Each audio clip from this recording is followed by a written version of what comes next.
In 2008, I attended night school at Kalsk, Broadview, and Danforth in Toronto, Canada. And one time I got to class about 40 minutes early, so I decided to go smoke a joint and put my hat on. I descended past Kalsi and over the small footbridge that goes over the DVP ramp and found a small section off the main trail that goes into Riverdale Park. I lit up my little joint and took a few tokens when an older Asian man in his 50s or 60s walked up to where I was relaxing. I thought he was just out for a walk. He had a small grocery bag in his hand wrapped around something, and he smiled and nodded at me. I was very friendly before, so I smiled back. I decided to get out of there and find somewhere else to smoke before class. As I walked the paths, he followed me. I even started walking in meaningless paths and even walked in a circle, but he still walked. And now he fiddled a lot with the bag in his hand. I went back to the main trail where the people were, and he still followed me all the way to the park.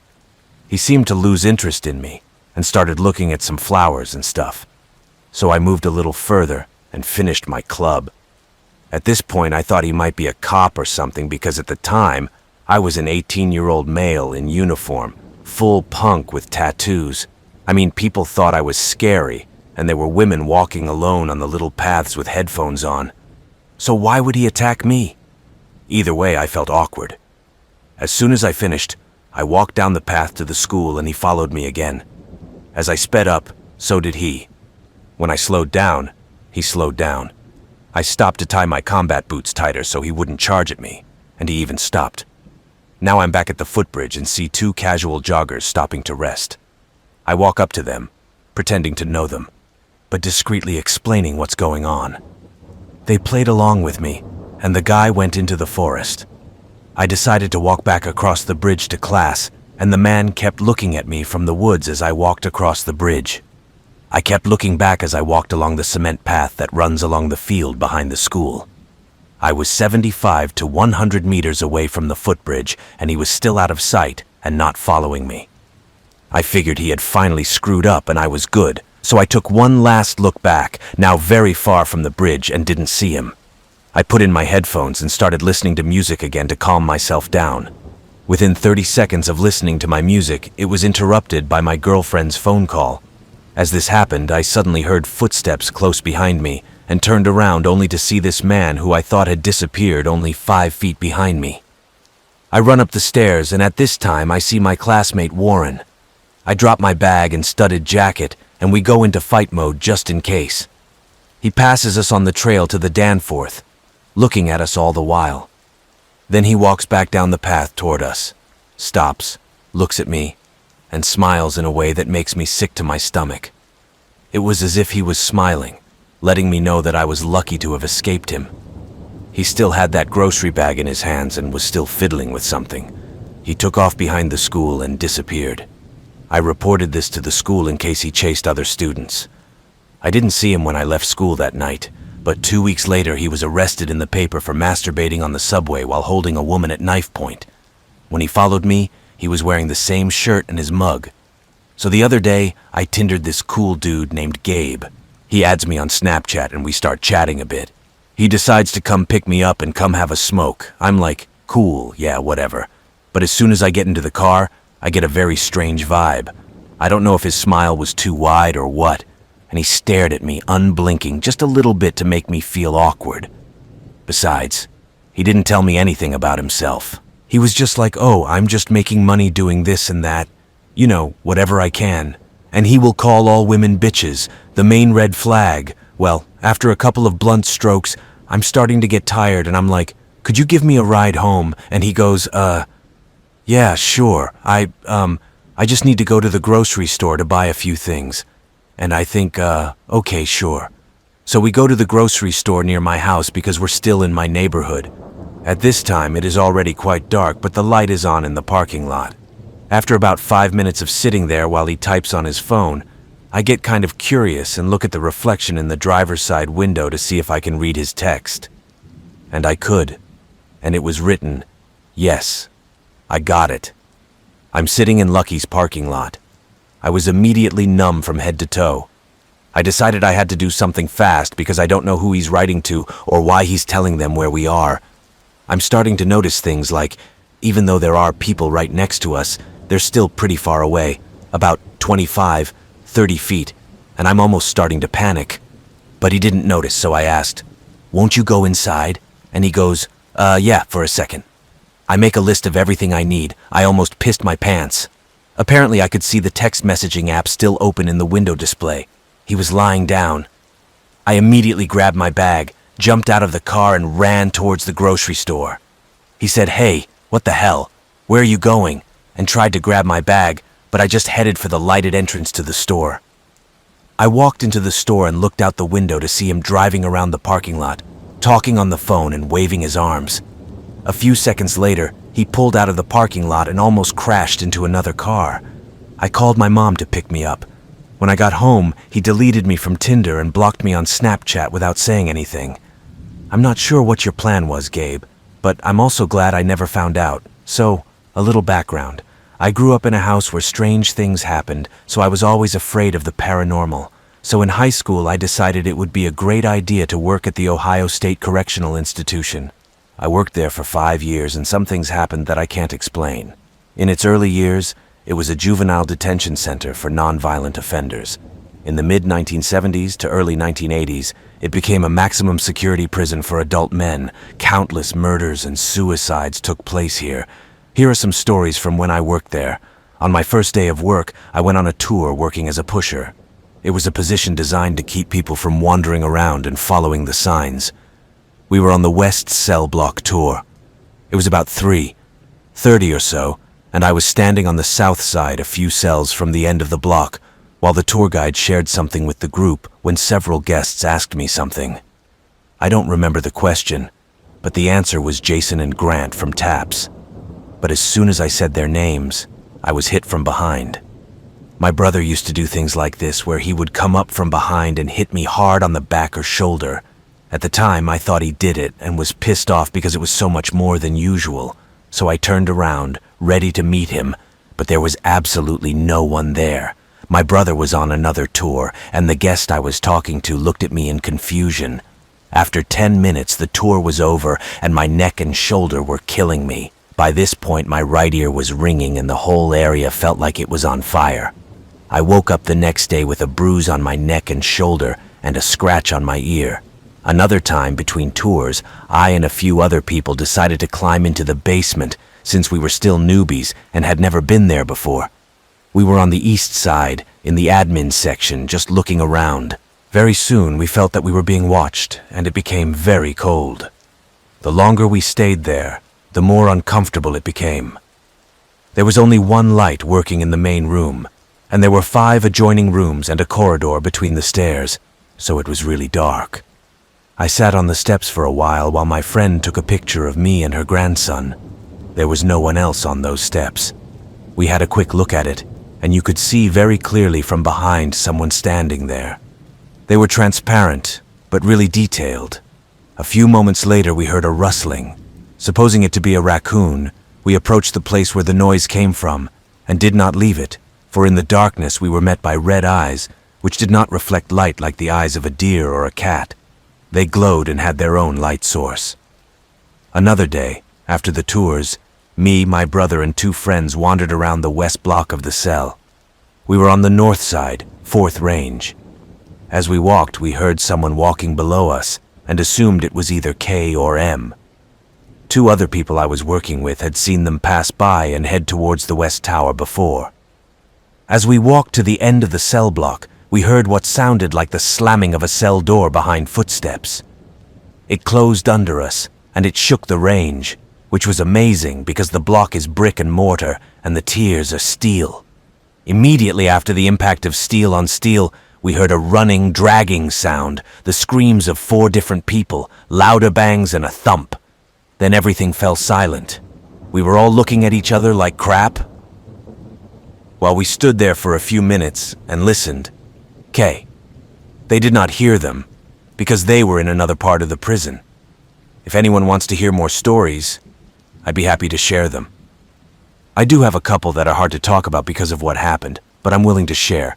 Let me know, guys. I'm a trucker, and I see and encounter many strange and scary things. I was driving US 93 in Nevada heading to Portland, Oregon for a delivery. It was around 1:30 a.m. and I needed to stop and record my half-hour break. I found a white spot and left, checked in and made myself a sandwich. As I was eating said sandwich, I noticed a car driving behind me. I wasn't too concerned about it, but I was eating with one eye. I noticed a figure in the headlights of a car come up to the rear of my trailer on the driver's side, stop, and look like he or she is rubbing the back of my trailer. Suspiciously, I took my gun out of the drawer back in the bedroom, cocked it, tucked it into my belt, and proceeded to climb out of my rig. I stepped back about 10 feet with my hand on the butt of the gun, turned on the flashlight and pointed it at the man. He was a strange-looking man in a dirty white cloak with long, flowing hair and a bald head. He was rubbing something against the side of my trailer. I yelled at him to stop what he was doing. He looked at me, smiled, and, without taking his eyes off me, walked towards me. I walked back to the door, keeping my hand on the gun, but not drawing it. At that time, I did not feel that my life was in danger. I opened the door and climbed into my rig, and then closed the door and locked it. Dude walks up to my door, looks at me, still smiling. I'm just like, what the hell? This dude messed up his rockers. I also think my half-hour break is over and it's time to go. However, as I look down at it and prepare to turn the key, I feel my truck sway. I jump up and look in the driver's side mirror. Nothing. I look at the passenger side mirror, and there, on my footstool, facing the passenger side window, is a strange, perfect replica of the old hag. He smiles with rotten teeth, tilts his head to the left, then to the right, misting my window. Needless to say, I almost sucked my seat up my ass. But this is not the end. Oh no. The dude then jumps on the driver's side step and starts licking my window. Then the witch starts tapping her hand on my window over and over again. Dude starts telling me to open it. Hey boy, open it. Come on, open it. We are friendly. What do you have in this trailer? Anything good? Open it, boy. Now I feel threatened. I pull out my gun. The girl immediately disappears from my passenger seat, but the dude laughs, jumps on my seat, then smiles, touches his nose with his finger, and jumps off my seat. I started my truck and drove away, and I never saw the headlights behind me. Thank God, it happened a little over a year ago. What makes me more angry now is that this guy scared me like that. I was 25 at the time, but I'm a short woman, and I'm often mistaken for younger. This seems to be an ongoing thread I've noticed. I worked as a cashier at a pharmacy until about 10 p.m., and I was usually left alone at the front of the store all the time to ring and help customers while my supervisor worked in the back unloading loads and such. I've always hated this setup. It was just awful. We had a lot of weirdos when it got dark, including a guy who made me print out pictures from his daughter's birthday because he didn't understand the car, and all the pictures turned out to be his and other people's intimate places. I managed to not give the guy the reaction he wanted, which was embarrassing. I just threw the memory stick out the door and made him tell my manager why, because I was going to have him on the phone anyway. Not terrible, just disgusting and stupid. But this other guy, he often came in and just shopped. Every now and then he would buy a Gatorade, but most of the time he would just walk around, and sometimes I would catch him looking at me. We called him Sir Watchman. When this happened, I would call my boss to the front, and then the man would buy a drink and leave. He was about 30 years old, white, medium height and build, but still bigger than me, and had long brown hair. He never says anything, and I never think about him unless he's actually in the store. One evening I was in the front alone punching ads behind the counter when I heard the automatic door open. I said my usual greeting without taking my eyes off my work. I didn't get an answer, but I felt a presence in front of me and quickly looked up. It was Sir Eyeballs. "Oh, sorry, hello, are you ready to leave? You're beautiful." He then reaches out and touches me. Of course I pull away. With wavering eyes and looking behind us to see if we were alone, he said, "What? You are always so beautiful and look so good just being at work. No need to try so hard. I noticed you for a while. Why do they make one work? I know I don't need to explain, but I try so hard to apparently wear foundation, mascara, work uniform, and my hair in a ponytail. Oh, and my wedding rings." I flat out told him not to touch me, and I wasn't alone, and grabbed the phone next to me to call my supervisor. I used to giggle and not know how to deal with unwanted attention. But I've learned that being clear and confident is usually enough to keep it at bay. But not this time. His face changed from a creepy smile to just plain angry. I turned my head to look for the page button, and he used that moment to reach across the counter and yank my head back by the tail. Just a giant fucking jerk. I heard my hair pull out and I screamed, "Don't touch me, damn it." He pounded the counter with both hands, and then we heard my manager's keys clinking down the aisles as he ran to the front of the store. "To fuck you are a bitch. You're just a bitch. I don't even care, stupid bitch." And so on, he said calmly, leaving the store.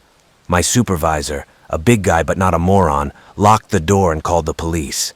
And after that, I told him what happened. I sat in the office until my cheerful husband showed up and took me home to cry.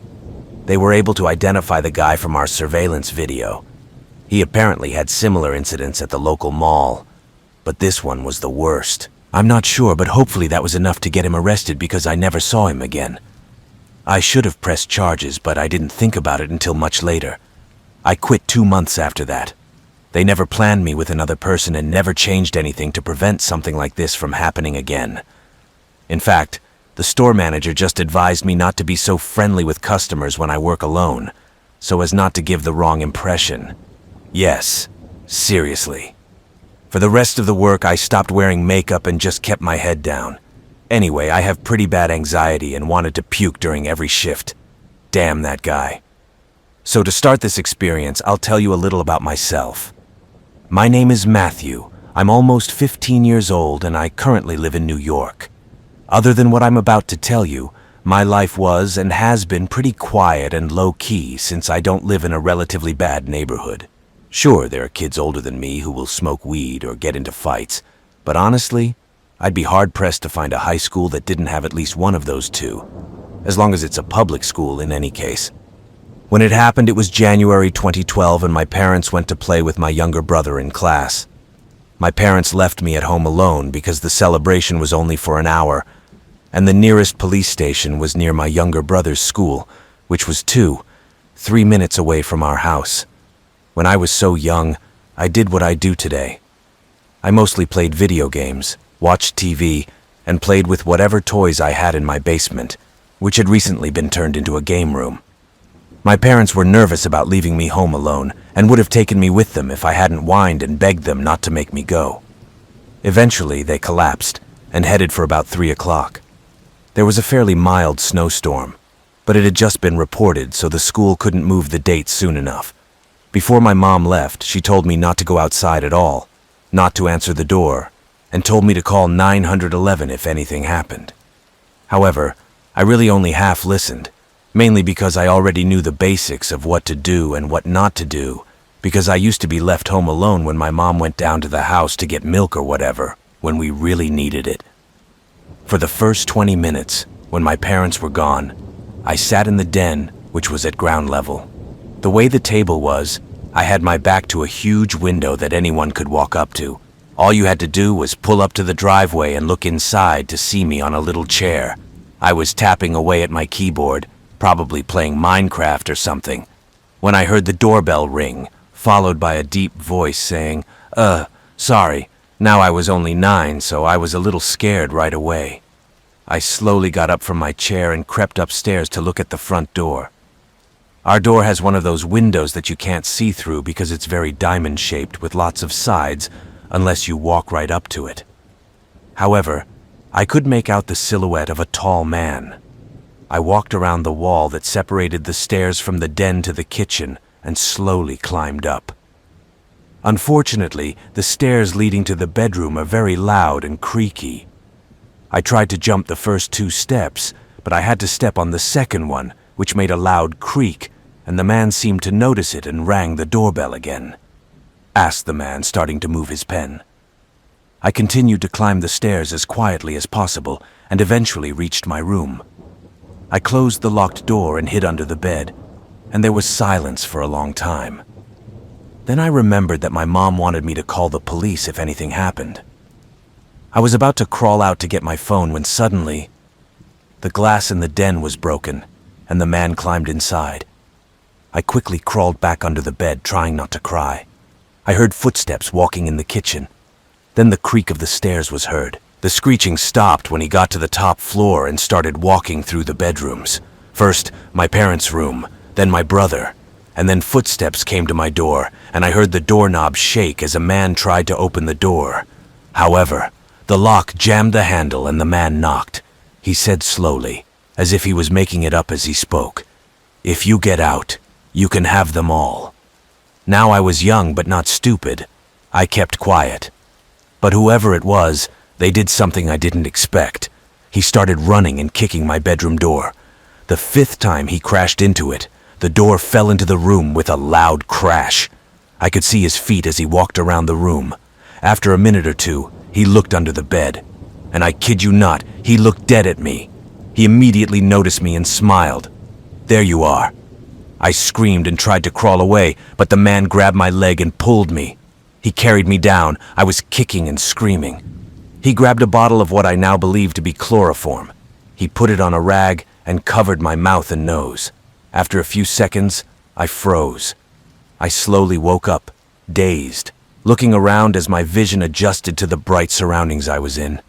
Not knowing where I was, I started to panic until someone grabbed my arm. It was my mom. I was in the hospital. Apparently the man, whose name was revealed to be James, was carrying me to the car he was driving to my house. Earlier that day he saw me playing in the yard and planned to break in the middle of the night and kidnap me and my little brother. Seeing that his parents had gone, he went in earlier. And after he knocked me out, he tried to take me to his car. Luckily, my neighbor heard my screams and came out with his gun, as he was a policeman, and stopped the guy before he could run away with me.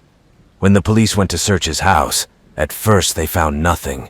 However, when they searched his laptop, they found hundreds of videos and photos of child porn. I can only imagine what he was planning to do to me and my 5-year-old brother then. The freak got a serious prison term. I forget how many, but it was definitely at least 25 years or something. My mother did not allow me to stay at home alone until I was 12 years old. I've kind of moved on from the experience now, but it made me extremely paranoid. I haven't been professionally diagnosed with it. But a week ago I thought I heard a doorknob swing. I grabbed a knife and hid in the bathroom for 3 hours straight until my parents came home. So yes, the experience definitely affected me, but I just tried to forget it. Yes, that was the time I almost got kidnapped by a stranger. I wouldn't call it a stretch that he probably planned to rape me, so it might help to Google images of the Flynderation Tunnel while I tell you this story. I'm a 22-year-old male, and I live 3 miles away in a small town in West Virginia. It's partially under a short stretch of highway that I've driven a million times. Now I've lived in this town my whole life, and have been into the paranormal since, well, ever since I can remember. It has fascinated me since I was young, so I was shocked when a close friend told me about it 4 years ago, and I'd never heard of it. I just turned 19. I'll start with geography first. I will try to explain the layout. As you go through the tunnel on the highway, within 300 yards there is a sign and a right turn into a side street. There is a dirt road 100 yards long called Flynderation Road. You walk along it, come to grass and a turnstile surrounded by 5 or 6 sections of 2-foot-tall telephone poles sticking out of the ground around the path, preventing cars from passing through. And then you have a 200-yard walk. The tunnel itself is about 3,000 feet long, pulls from the northwest to the southeast. The back of the tunnel runs directly under the highway, and in about 300 yards leads to an old house and gate at the end of the path. At the top of the hill at the front is an old cemetery with graves dating back to the 1870s. There is a 13-foot wooden bridge halfway between the start of the Flynderation Road track, where you will park, and the front mouth of the tunnel. This is where you get an unpleasant feeling, especially at night. Over the years, I have done quite a bit of research online and talked to some seniors in my town. Here's the unofficial story I can gather. It is known as the Flynderation Tunnel, but its real name is the Brandy Gap Tunnel. The tunnel itself is about 20 feet across and 30 feet from ground to ceiling. The small cemetery I mentioned stops somewhere 10-15 feet above the roof. When they went to build it in the 1930s, the railroad company cut right through the hill to do it, and suffered from problems from the beginning.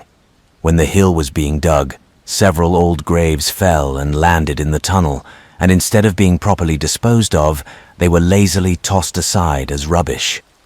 Not too many years later, the back end of the tunnel also became a popular lynching site for victims of a local group of clan members.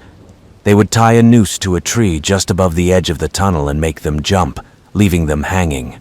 Fast forward to the 1950s. Railway company workers are repairing the inside of the tunnel as a train passes through. 2 workers were beaten and killed. I have been told by 3 different people who have never met that 2 of the children were also killed in some unspecified way, but there is nothing online about it. The friend who told me about the tunnel, Daniel, is 4 years older than me and is not transparent. He's kind of withdrawn, and he and my older brother went to school together, and he started hanging out at my house about 11 years ago. He is like an older brother to me now. One Saturday in October, Daniel told his work friend about it. That same night, they decided to go to the tunnel. He called me and told me what was going on. And that night, around midnight, we went for the first time. We parked and walked across the bridge to the main entrance where they both lit a cigarette. We decided we would stop in the middle of the tunnel and wait to see if we saw anything. Daniel had the idea that we should go at intervals. One person starts to pass, then when he gets up 20 feet or so, another person follows, and finally another person. I found myself in the middle. Now it's dark here during the day, let alone midnight in October. To be honest, I could barely see my hand in front of my face. All I could see were faint cigarette embers 20 feet to either side of me. We decided not to turn on the flashlight feature on our phones to walk through because we wanted to get the full creepy effect. Also, it was a straight shot. We weren't going to get lost or anything. The tunnel was cold and damp, with an incredible echo. We were all loud, laughing and joking until we entered. Now the only sound was our light footsteps on the mud. Not gonna lie, I was a little intimidated by the structure. Finally, we reached the middle and leaned against the wall, waiting. For what? We didn't know. But here it became scary. We are all 10 feet apart at this time. Daniel, entering first, found himself closest to the back end of the tunnel. He turns to me and whispers in a serious but low tone, "I'm not fucking with you, but there's someone out there." I looked, and it was obvious. The faint black silhouette at the very end of the tunnel contrasted against the faint moonlight. A chill ran down my back, which I hadn't felt in a long time. And then, at that moment, I didn't give a shit. A hand fell on my shoulder. I couldn't see it, but I could definitely feel it. It couldn't be Daniel or his work friend, as they were both too far away. I knew where they were because I could see their cigarettes on either side of me, and every little step we took down the dirt path echoed down the tunnel. In other words, I would have heard one of them sneak up on me. The whole exchange, from the moment he said he saw something to the moment someone held my shoulder, took about 30 seconds.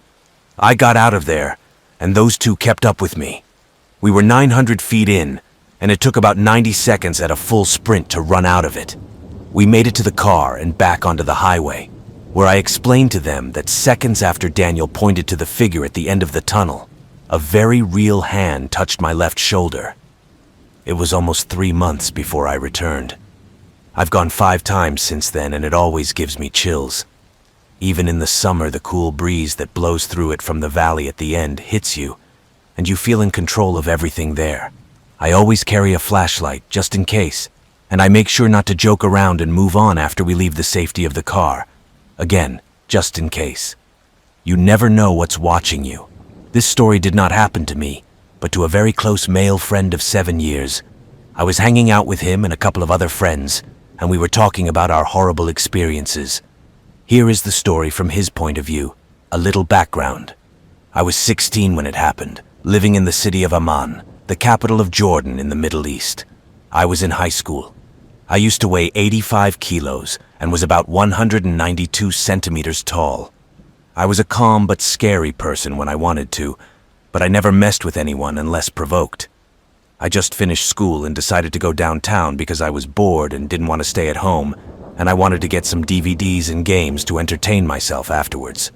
So I decided to take the bus to save money, but took a taxi to the bus stop, which was less than 10 minutes away by car.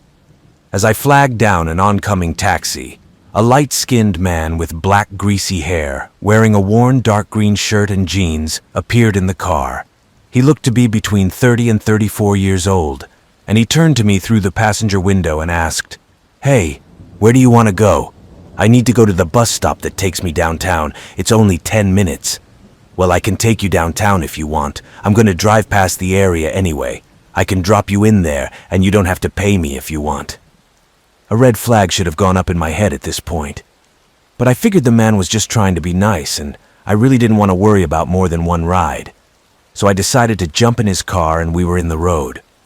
Looking back on it now, I can see that it was a big damn mistake. Now there are different ways to get downtown, and I only knew a couple of ways. As the man drove, he began to drive on different routes that I had not seen before. Still no alarm, so I just assumed he was taking a shortcut to get away from traffic or something. By this point, 20 minutes had passed, and I was starting to feel uneasy. It usually only takes about 20 minutes on the bus route I take to get to the city center when there is little to no traffic, but I brushed it off again. Then suddenly, a man spoke in a calm but suspicious tone. "Hey, do you mind if I use your phone? I want to see if you have any videos or music that I can send via Bluetooth." I thought it was a strange request, but seeing as the man was giving me a free ride, and the fact that I didn't have anything personal on my phone, I handed it to him, not wanting to be rude and just trying to break up the awkward atmosphere. He played with the phone for a bit, and then proceeded to slide my phone along with his under the empty space of the driver's door handle. Doubts began to creep into my mind, and I felt vulnerable without my phone. But despite all this, I silenced my doubts and stared out the window. The feeling of fear and anxiety only increased as I could no longer understand where we were. As the man continued to drive, I just started to see an empty road, just desert to the right and left, with only a couple of old, worn-out, rusted shipping containers. At this point, it gets darker, and this is where things get even creepier. The man picked up the phone and started talking to someone on the other end of the line, yelling the following in an angry voice. "I'm coming to fuck you, motherfucker. You better get ready. I'm coming to beat you, you son of a bitch." As soon as the man finished talking, I knew something was wrong. Looking closely at the phone he was holding, I could tell that he had a non-Bluetooth phone. At this point, alarm bells started ringing loudly in my head. The whole call came out of nowhere, and I started to feel fear, and the fear was absolutely real. I asked for his phone, nervous and impatient with every word that came out of my mouth. He looked at me with this weird and annoyed look and said, "I just wanted to see what you had on your phone." I had had enough by this point, and sternly told him to give me my phone, anger and fear barely contained in my voice. He hesitantly complied after mumbling back and forth, and I just knew I had to get out of this car. Feeling a rush of adrenaline, I decided to pretend I was talking to my parents, and created a scenario where there was an emergency, and I had to go back. So I started telling the man that I needed to get back immediately, and told him to drop me off right here and now. When I saw the traffic light, I knew it was my only chance to escape. I didn't linger any longer to know where this man was taking me, who knows where. As soon as the man stopped at the traffic lights, I spoke to him in the scariest voice I could to open the passenger door. Luckily, a few cars stopped near us, and thank goodness the person responded with a menacing look and pressed the unlock button. I got out of the car faster than you could say, "Damn this shit." I left and walked to a small desert coffee break stop as the taxi sped off. I went inside and asked the server if downtown was close, panting and sweat dripping from my forehead. The server looked at me with a confused and annoyed face and said, "You know you're not in the capital, right? You are heading to the city of Zarka." Crap, I thought. Shit. I called my parents to pick me up from the desert, and God knows I'm not taking a cab to get home or anytime soon. Thinking about it a little later, I think the person planned to kidnap me from the beginning. He tried to take my phone so I couldn't call for help and pretended to be arguing with someone on the phone to secretly let his friends know he was around. I was a skeptic before the events of the story I'm about to tell you. My single mother raised me on first-hand stories about ghosts and aliens and Ouija boards and the like. I desperately wanted to believe all of this, but I never had any otherworldly experiences of my own to really cement anything. Until one April day in Buxton, Maine. It was a mild and overcast day, and my mom and I were enjoying our annual ritual of cruising from sail to sail in some of the more rural areas of the state. She enjoyed the scenery cruising the rushing rivers, the budding trees putting out their new leaves on either side of the road, and the amazing roadside sights that are often found in this quaint little New England state. I was in it for the mystery. After all, it was the home state of Stephen King's horror royalty, which made one a little more inclined to be a weirdo. One of my favorite spooky themes was abandoned buildings. Every time we passed one, I asked my mom to stop so I could get a closer look. Sometimes she was comfortable enough for me to leave for a few minutes to look around and hopefully find the entrance. And fortunately for me, it was that day. The house was easy to find because I was looking for it, and I knew the signs well. Everyone was in it. A no sign on the door, thigh-high grass, an ill-defined driveway, an overturned mailbox, wood paneling, a gray, rotten screen, intricate patterns of cracks and chips running along the porch columns and door frames, an anonymous-looking barn towering in the sky, and the party. Ellie collapsed barn. It was beautiful. I had to get out of the car. My mother warned me to hurry because despite the lack of houses built on the road, there was a trailer almost across the street hidden under maple trees and several cars parked on the dirt road. Folks in rural Maine don't take kindly to people sticking their noses where they don't belong, especially in the case of property. We are fiercely protective of our neighbors when it comes to outsiders. So my mom kept her eyes and ears open as I jumped out and sloshed through the sticky spring mud to the barn. "Hurry up! I don't want anyone to see us!" she shouted from the window, although I was already halfway there. And despite having fallen through the floor, my foot dangling over a festering basement full of jagged pieces of metal sticking out of the dark water, and my recent history of exploring abandoned buildings, I hesitated a bit when I realized that the back wall, the barn, seemed to be broken, from the rest of the structure, and contorted in its neglect, leaving a perfect, if not a little narrow, inverted V-shaped entrance through which I could slip. Once inside, my eyes adjusted to the dim light as dust and debris swirled around me in the musty air. I enjoyed going through some old boxes of textbooks and old greeting cards from the 60s near the front of the barn. There really wasn't much to see, but finding this spontaneous treasure at home made me hesitant to leave. I stood in the back of the spacious barn and took it all in until, "Hey, get out of here!" My internal organs danced as my heart jumped into my throat and my stomach dropped to my feet. The voice sounded angry. It sounded far away, but also too close to make sense. But a split second after I heard it, I executed the command in record time. I shot through the inverted V that I had previously had to maneuver through to avoid being pelted with splinters, rusty nails, and webs, and ran for my life back to the car. I opened the door and threw myself into the passenger seat, panting. Okay, let's go. Who was it?" Mom looked at me and blinked slowly, her face blank. "Who was what?" "Voice, you know. Was a car passing by or something? Who was it?" Mom put her hand on the ignition, shaking her head.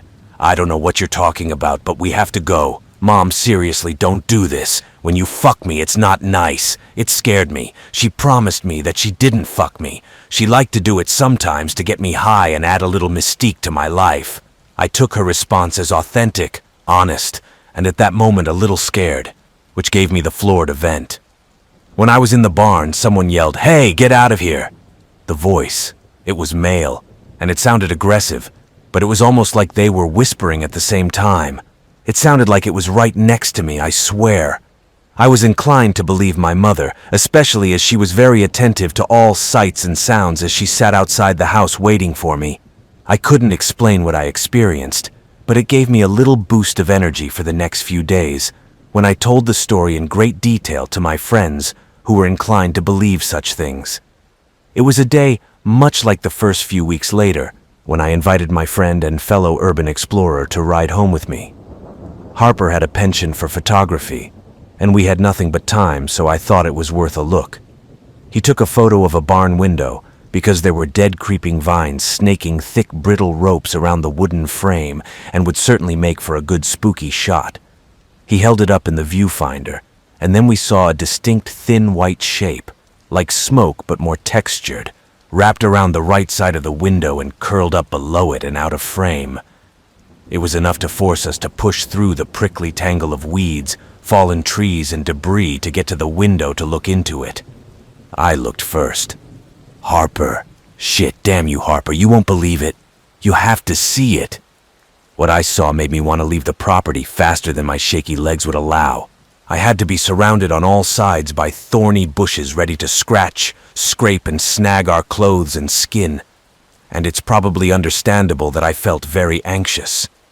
On the other side of the dirty glass, pushed against the side of the barn, stood 3 tombstones. Although the names were hard to read, it was clear from the degree of wear and discoloration on the bottom that they had been in the ground somewhere and had been exposed to the elements for quite some time. That was everything for us. I think we were both less afraid of the supernatural force at that moment, and more afraid of whoever brought these tombstones here. Over time, Brookston House has continued to be one of our favorite abandoned places. It was the stuff of legend and definitely one of the most exciting of our tours. One summer afternoon of the same year, my mother and I drove past it again. The house looked as if it had been cleaned up a bit, and the small barn next to the barn was gone. There was a clear path from the driveway to the barn window, and of course I couldn't help myself. I had to go out and see. And there were no tombstones. I used to work the night shift at a nursing home. My job, along with another assistant, was to check on the residents during the night and make sure they were safe, clean, and comfortable 2 hours later. At the end of the corridor was a woman, small, frail, but the cutest of all. Her name was Gertrude. Gertie had been ill for some time, and it did not look like she would be with us much longer. She was very thin, weighed about 80 pounds, couldn't get out of bed, and could hardly move on her own, and was difficult to wake when she was in a wheelchair. As they prepared, they moved her roommate to another hall. During the round, my partner and I tucked Gertie in, gave her coffee on the nightstand, placed her next to her, and made sure everything was closed and put away. She was afraid of the dark now that she was alone without a roommate, so we always left the lights on and dim for her. Seeing that everyone had been inspected, my partner decided to go out for a smoke break. I moved my chair to the edge of the alcove at the opposite end of the hall, so I could see every doorway to make sure I could tell where the calls were coming from, and to make sure I could get to someone quickly enough when they got out of bed before than to fall and hurt yourself. At about 2:15 a.m., I started hearing a strange noise coming from one of the farthest rooms, so I got up and walked down the hall. I tried to go slow and quiet and focus all my energy on listening for where the noise was coming from. It looked like someone was in their bathroom pulling out the paper towels one by one, which didn't make sense because 1, all of our residents needed help getting out of bed to get to the bathroom, and 2, all of our paper towel dispensers were automatic, so you could hear the gears turning, which I didn't. The closer I got to the end of the corridor, the more the sound seemed to pick up speed. I was about halfway down the hall, and I stopped when I realized the noise was coming from Gertie's room. As soon as that thought crossed my mind, there was a loud crash and I sprinted away, afraid of what might happen to her. When I entered the room, I stopped in my tracks. Bathroom doors, closets, and cabinets were all open. Her desk was turned on its side. Coffee covered the floor and the phone was ripped from the wall and thrown across the room. I looked at the destruction on the floor and looked around before my eyes met her bed. I wish that even today, years later, this would not happen. On the edge of the bed stood my resident, naked in the light, leaning back a little, her legs kicking wildly as if she were desperately trying to straighten up, and the upper half of her body lay limp and lifeless. Her hands dropped behind her, and her head stretched back, leaning to the side, a blank look in her eyes, looking right through me. I was absolutely paralyzed with fear and could not move. It was as if death was staring right at me, and I interrupted it. After what seemed like an eternity, I shook myself out of my stiffness and walked over to Gertie. I put my hands behind her back and under her legs to carry her back to the bed. It seemed as soon as I touched her, her upper body regained consciousness and she began to move, clearly frightened. I pulled my hands away and felt some wetness on them. It wasn't sweat, it wasn't urine, it wasn't coffee. To this day, I have no idea what it was. There were no visible signs of moisture on her or her bed. As I hurried to put her dress on and check that it wasn't stained or, more importantly, damaged anywhere, she craned her neck back to look at the ceiling in the corner of the room behind her. Without her teeth, it was hard to understand her, but she spoke in a sharp, almost angry tone. She turned her head to me and said, "Will you take it when you go? Who is Gertie? Your partner. He is here. He was here with me all night. He bothers me and I can't sleep. Can't you see him? He is right there. Take a look." She pointed to the corner. My body froze in place. I refused to take my eyes off her. I knew there was nothing in the corner, but what was the chance that I would see what she saw? "Take it with you when you go, and let me rest a little." "Of course, Gertie, all that is needed, as long as you are sure that everything is fine with you." That was all I managed to grunt out. "I'm fine. Just tired. I'm very tired." Every fiber of my being screamed to flee and leave whatever evil was hanging out in the corner of this woman's room. This is a very rarely talked about part of healthcare, especially in nursing homes, that we providers face. I covered her with the blanket, said goodnight to her, and tried to leave the room as calmly as possible so as not to let her know how scared I was. After getting out of the doorway, I went to find my nurse and my partner to show them the room in disarray and tell them the horrors of what I had just witnessed. They were surprised, and I don't think they believed me, as I'm sure many of you don't either. I just hope that none of you will ever be in a place where death is so close. It seems that when one comes close to meeting him, the boundary between this world and ours seems to no longer exist. Gertie died the next night. That was about 4 years ago, I think. I was 25 years old and I worked for a door-to-door sales company. I moved to England when a better opportunity came up with a company and I thought, why not? Nothing keeps me at home. About 6 months later, I was told that they wanted me to work in an office at home for a week. This was a common occurrence for my line of work. We called them road trips and I took the opportunity to go home and see friends for a week. It fell on Saturday. I used to play sports in my neighborhood, and things were usually pretty slow on Saturdays because not many people were home. I got a message on Facebook from a guy I used to work with named Steven. Steven was a guy I met on one of our previous trips, and he seemed like a pretty nice guy. But he was a bit quirky. He had a strange sense of humor, but he seemed like a nice person, except for the fact that he often looks at you and acts a little strange. I'm quite a sociable person, and I just like to be friends with everyone. He texted me asking if I wanted a drink after work. I obliged, since I haven't been home in 6 months, and I thought it would be cool to catch up. He told me his flatmates would be home and we could all have pizza and beer. It sounded perfect. We agreed on a time and place to meet, and everything was ready. Now, with my job, our hours are pretty long. Some of us would be in the office by 11 p.m. By the time I got back to the office and sorted it all out, it was already 9:30 p.m., and my last train home was in an hour. I texted Steven explaining that I wouldn't be able to make it as I would be late for the last train, and hopefully I could catch him before I went home. He immediately calls me on my cell phone. He sounded nervous more than usual. He explained that he had a spare bedroom, and it wouldn't be a problem if I crashed on his spare bed. And according to Steven, his apartment was a 10-minute walk from town. I saw no problem with that. I could just go to work in the morning and agreed to meet him at the place we agreed on. That's when things started to get weird. I wait for him and he appears very cheerful and we give each other a big hug. Then he leads the way and I follow him. He tries to hold my hand. I awkwardly shuffled so that I couldn't hold his hand and threw it away because he was clumsy. I should have just gone home at this point. Anyway, we go to his apartment and I have absolutely no idea where it is. As we were laughing and joking and catching up, I didn't realize we had been walking for a good half hour. On the phone, he said he lives 10 minutes from the city. Finally, we got to his apartment, and I noticed that it was located down a steep hill in a heavily wooded area. I just shrugged it off, but noticed I don't have 3G and my signal shows no service. We enter.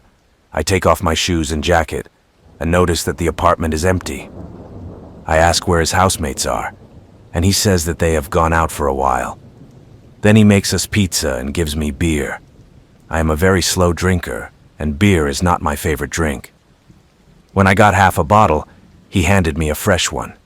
I explained several times that I couldn't drink as fast as him, to the point where I had 6 full beer glasses next to me. He then asked me if you like the Scissor Sisters. This is a band I don't like, especially now.